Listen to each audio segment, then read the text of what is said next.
We got Gary B. Smith here, Gordon Chang on what's going on in China. And Gordon, of course, you were way ahead of this, saying that China was not all it was trumped up to be. Now we're getting signs of that, but are we overdoing it? Is China overdoing it? What's your sense of things? Well, China is almost underdoing it because, every expert says if you're going to devalue, do it once, do it big, take everybody by surprise, and leave no incentive to attack your economy. But what China did in 1994 was a 33% deval in one day. What we saw on Tuesday was 1.9, and then we saw another one Wednesday and another one Thursday. And now Chinese people have the time to actually take renminbi, put it in the dollars, and take it out of their country. This is important because in the last 12 months, somewhere between $520 to $800 billion have capital outflow has left China. All right, I just want to explain this chart because this must be a leftover from Ralph. But anyway, it shows that the yuan has been collapsing versus the dollar. I want that removed now, guys. Anyone who knows Ralph will be killed.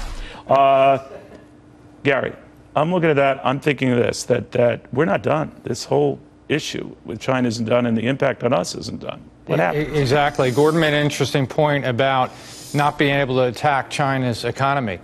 I don't think anyone needs to attack China's economy. I think China's economy is being attacked from within. You look at all the indicators, the major ones we'd look at here. Cement production is down. Electricity production is down. Are they going into a recession? Steel is down. Steel is down. Thank you. Thank you. And here's the biggest thing of all. 20 years. Here's the biggest thing of all. Remember the accusations when we had our financial crisis that there was this shadow economy, things going on we didn't know about? That sounds a lot like China right now. But if you're a U.S. multinational and you do business there in Apple, you've heard of the drill, all these multinationals, are you nervous that you're going to see more of a sell-off? Well, certainly with the devaluation of the currency, it's going to affect our exports. And so for anyone, and there's a lot of countries that rely on China as an importer, it almost has to, right? It certainly does. In Q2, about 50% of the S&P companies in their earnings calls mention China, most of them in a negative way. And especially now when Apple's revenues, right? Yeah, Apple is in a sense in an interesting position because it does its manufacturing in China, so it helps on the manufacturing component. But because of the downturn in the Chinese economy, you're going to have fewer people buying Apple products. Yeah. Alibaba's bad earnings report basically is Apple's future. And so you go 2, 3, 4 quarters in the future, you're going to see Apple consumer sales in China probably declining.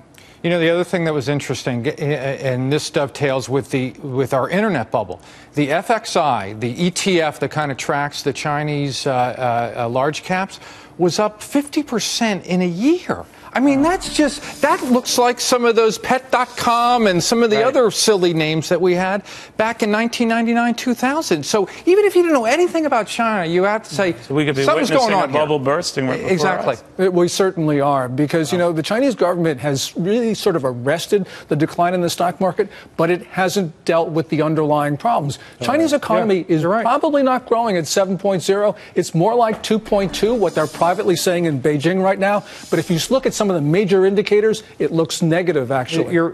Gordon's absolutely right. And the sad part is whether it's 7 or 2% growth, we really don't know. It could be negative growth at this point. Because they lie. All right. Guys, thank you both very, very much.